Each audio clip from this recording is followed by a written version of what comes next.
Shalom, apa kabar? Worship Community Church Balikpapan. Saya Andi Estiawan dari CLCC Bandung.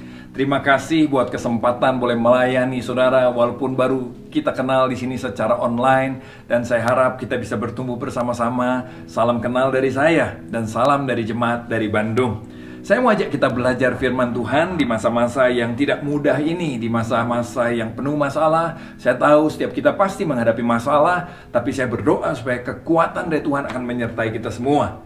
Tapi ada satu hal yang saudara dan saya harus perhatikan di masa-masa ini. Hati kita. Kita harus menjaga hati untuk tetap sehat, karena hati menentukan kehidupan kita. Amsal 4 ayat 23. Jagalah hatimu dengan segala kewaspadaan, karena dari sana terpancar kehidupan. Bahasa Indonesia sehari-harinya bilang ini, jaga hatimu baik-baik, sebab hatimu menentukan jalan hidupmu. Di masa-masa yang tidak mudah ini, saudara dan saya penting menjaga hati. Karena hati kita akan menentukan masa depan kita.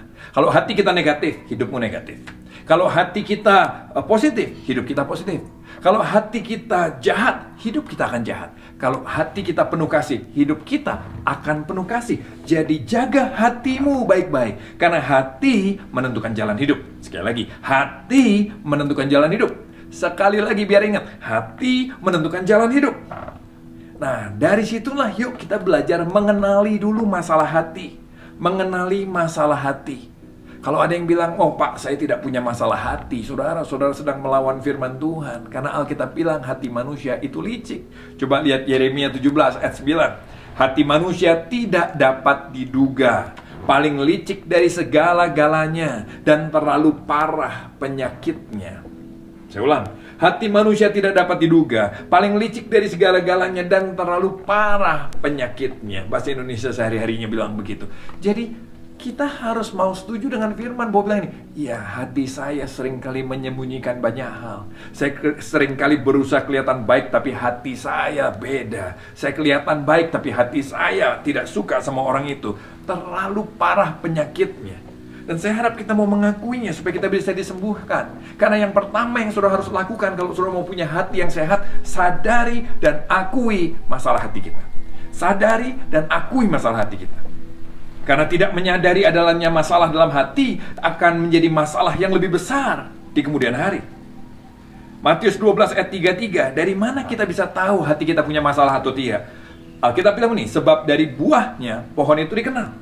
Sebab dari buahnya pohon itu dikenal. Jadi buahnya seperti apa, dari situ kita bisa tahu akarnya bagaimana. Amin. Kalau saudara buahnya bermasalah, maka akarnya pasti ada masalah, hatinya pasti ada masalah. Jadi kondisi hati saudara seperti apa, itu bisa dilihat dari buahnya. Coba kita lihat sama-sama buahnya, oke? Untuk kita bisa mengenali akarnya. Ya, ada 3 akar yang seringkali merusak hati manusia. Ada 3 akar yang seringkali menjadi masalah dalam hati manusia. Yang pertama akar pahit, 2 akar cinta uang, 3 akar najis. Saya ulang, yang pertama akar pahit, 2 akar cinta uang, 3 akar najis. 3 akar ini yang menurut firman Tuhan seringkali mengganggu hati kita sehingga hidup kita bermasalah. Nah, akar akan menentukan buah. Dari buahnya kita bisa tahu ada akar apa. Coba kita lihat, buah kepahitan. Buah kepahitan itu apa sih? Gosip. Ayo, ada yang suka gosip? Ada yang kalau orang lihat teman kita punya masalah, kita seneng ngomongin, atau kita bisa menutupi. Nah, itu gosip. Itu buah dari kepahitan. Fitnah, marah, adu domba. Adu domba, gosip ini termasuk hoax loh saudara. Kalau ada berita apa sebar, berita apa sebar, berita apa sebar. Kalau mau jujur, sebetulnya itu ada akar pahit sini. Karena itu kita senang menyebar berita jelek, berita jahat, berita rusuh. Kita suka adu domba. Jujur saudara, itu karena ada akar kepahitan. Kekerasan, minder, berontak, balas dendam, mengutamakan penampilan. Loh kok bisa mengutamakan penampilan? Mungkin ada orang-orang yang pernah pahit dulu dihina karena kondisi fisiknya, bentuk fisiknya, atau kondisi keuangannya direndahkan orang. Sehingga waktu kita punya uang, kita mengutamakan penampilan untuk membuktikan bahwa kita berhasil. Supaya jangan diinjak orang. Akarnya dari kepahitan. Percabulan, penyimpangan seksual, itu adalah buah-buah kepahitan. Kalau saudara ada buah ini, percayalah, cepat akui, cepat beresin, cepat periksa ada akar kepahitan. Jangan biarkan akar itu menguasai hati kita, menghancurkan hidup kita, bahkan bisa membuat kita terhilang dari Tuhan. Yang kedua, buah cinta uang. Buah cinta uang itu apa saja? Takut, khawatir, iri hati, takut uang kita hilang, takut uang kita berkurang, khawatir terus, dan iri hati, nggak senang lihat orang lain maju, nggak senang lihat orang lain dalam kondisi baik, nggak senang lihat orang lain beli barang yang baru. Kita ada iri hati karena kita cinta uang. Rasa nggak aman dan rasa tidak cukup terus kurang, terus nggak bisa bersyukur sama berkat Tuhan. Kita rasa kurang terus. Akibatnya terjebak hutang terus menerus karena nggak bisa mencukupkan diri dengan apa yang Tuhan berikan. Tidak jujur dan menghalalkan segala cara untuk mendapatkan uang. Itu karena karena akar cinta uang. Coba cek, ada nggak akar cinta uang dalam diri kita yang membuat kita takut, khawatir, iri hati, rasa nggak cukup terus, terjebak hutang terus, menghalalkan segala cara untuk mendapatkan kekayaan. Yang ketiga, akar kenajisan. Najis nggak selalu bicara cabul. Najis termasuk cabul, tapi najis terutama bicara gini, jahat, kotor, itu dia. Ya, buah kenajisan apa? Rasa bersalah, tertuduh, frustasi. Kenapa? Karena kita tahu ada yang najis di sini. Kita tahu ada banyak hal yang kotor yang kita sembunyikan. Akibatnya rasa bersalah, frustasi, mau menyembah Tuhan nggak bisa plong. Kenapa? Kita tahu ada banyak kenajisan yang kita sembunyikan. Terus kita terikat kebiasaan-kebiasaan buruk. Kita membenarkan diri, nggak apa-apa lah, namanya juga manusia, wajar manusia mah di mana. Kita membenarkan diri. Tapi sebetulnya untuk menutupi akar kenajisan yang ada. Karena buah-buahnya begitu jelas, kita bisa lihat. Akhirnya kita hidup munafik, pura-pura pakai topeng. Kalau di gereja kayak baik, kalau pelayanan kayak kudusnya luar biasa. Tapi kita menyembunyikan banyak hal kenajisan, buah-buah kenajisan. Kenapa bisa begitu? Sekali lagi, ada akar kenajisan di dalam hati kita yang membuat kita cenderung berdosa lagi, dan terus berdosa lagi. Nah, apa ciri utama dari hati yang bermasalah? Ciri utama dari hati yang punya masalah itu sensitif, mudah tersinggung, dikit-dikit tersinggung. Perhatiin baik, orang nyapa, bercanda sedikit sama kita, tersinggung. Orang diberkati, tersinggung. Orang lain lebih maju, kita yang tersinggung. Orang lain dipuji, kita tersinggung. Sudah lihat itu? Belum yang langsung memang betul-betul melukai hati kita, baru orang lain dipuji, kita tersinggung. Kenapa? Hati kita licik, hati kita bermasalah. Sampai kita nggak suka lihat orang lain senang. Istilahnya begini, kita senang lihat orang susah, kita susah lihat orang senang. Saya ulang, kita senang lihat orang susah, kita susah lihat orang senang. Itu ciri hati yang bermasalah, sensi. Nah, kenapa sih kita bisa begitu? Kenapa kok 3 akar dosa ini bisa begitu menguasai hati kita? Karena yang utama begini, pada dasarnya kita tidak mau ada Tuhan dalam hidup kita. Kita menolak Tuhan. Waktu kita menolak Tuhan, akar tadi cepat sekali menguasai hati kita. Tapi saya ke gereja, Pak. Hey, yang kelihatan di luar belum tentu sama dengan apa yang ada di hati. Jadi yuk kita periksa hati. Kalau saudara tidak bermasalah, puji Tuhan. Tapi kalau sampai saudara bermasalah, yuk kita perbaiki. Saya juga bermasalah, saudara. Saya punya masalah terutama dalam akar kepahitan. Jadi saya bisa dikuasai kepahitan, tapi sebagai pelayan Tuhan, saya suka ngomong membenarkan diri, pakai ayat, pakai segala, tapi sebetulnya ada kepahitan-kepahitan. Dan waktu saya mau mengakuinya, baru di situ saya bisa mulai disembuhkan sama Tuhan. Tapi sampai akhir hidup kita, 3 akar dosa tadi akan cenderung terus tumbuh lagi. Makanya Alkitab bilang gini, jagalah hatimu dengan segala kewaspadaan. Kenapa? Karena dia muncul lagi. Jaga hati kita dengan segala kewaspadaan. Sebab itu menentukan jalan hidup kita. Hati kita menentukan jalan hidup kita. Amin. Nah, saya mau ajak gini. Terus jalan keluarnya apa? Yang pertama tadi, saudara harus mau menyadari, saudara harus mau mengakui. Itu dulu. Saya tadi sudah menyadari dan mengakui di hadapan saudara salah satu akar yang utama bermasalah buat saya, akar pahit. Ya kan? Yang kedua saya, akar najis. Yang ketiga, cinta uang. 3 ini urutannya begitu buat saya. Bagaimana dengan saudara? Apa yang paling bermasalah buat saudara? Sadari, akui. Pengakuan akan mendatangkan penyembuhan dalam kita. Lalu akui di hadapan Tuhan. Akui setelah saudara menyadari, akui di hadapan Tuhan. Akui, Tuhan saya licik. Coba, kalau saudara ada begitu, Tuhan saya menyembunyikan banyak hal di hati saya. Akui.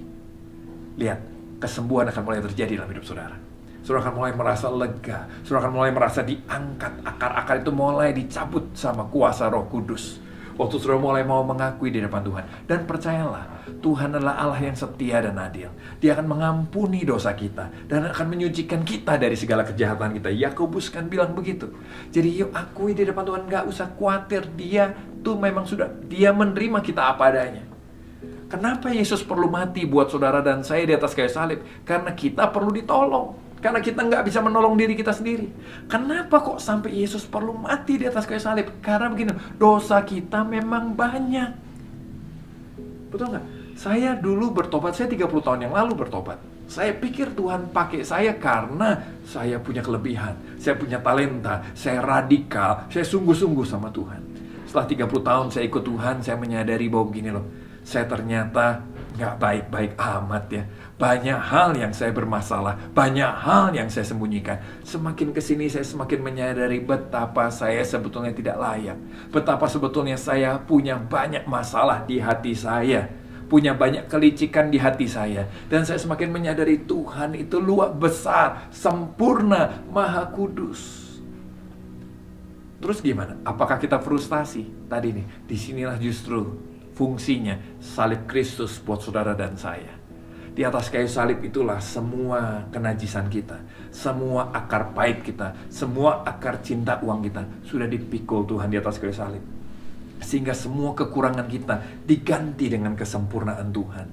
Jadi yang sekarang bagian kita lagi nih, kita mau menerima karya salib Yesus. Dengan cara apa? Akui dosamu, akui kelemahanmu, akui keberadaanmu, dan bilang di hadapan Dia, Tuhan, aku perlu ditolong, aku cinta uang.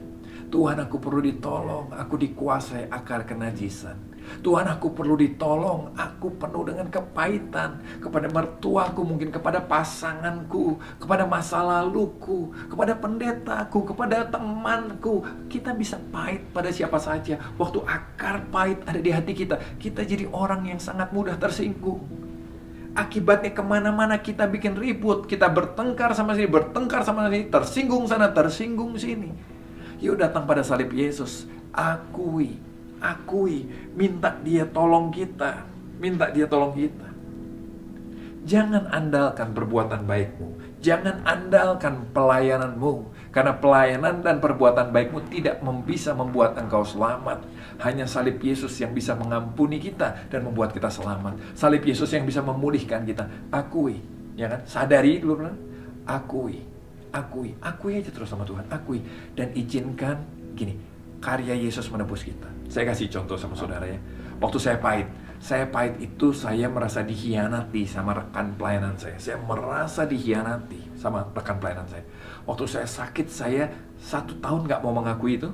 Dan waktu saya gak mau mengakui, hidup saya yang jadi kacau balau. Saya dipenuhi dengan kemarahan yang akhirnya saya marah sama Tuhan. Saya berkata, kenapa orang kayak begitu bisa terus pelayanan? Saya kecewa sama Tuhan, saya marah sama Tuhan. Masih terus pelayanan. Tapi hati sudah jauh dari Tuhan. Penyembahan gak bisa menikmati, baca firman gak bisa menikmati lagi. Karena penuh penghakiman, penuh kemarahan. Sampai suatu kali waktu saya merenungkan salib Kristus, Tuhan mengingatkan saya begini, bahwa Dia sudah menebus saya. Dia sudah mengampuni dosa saya. Mengampuni termasuk kepahitan saya.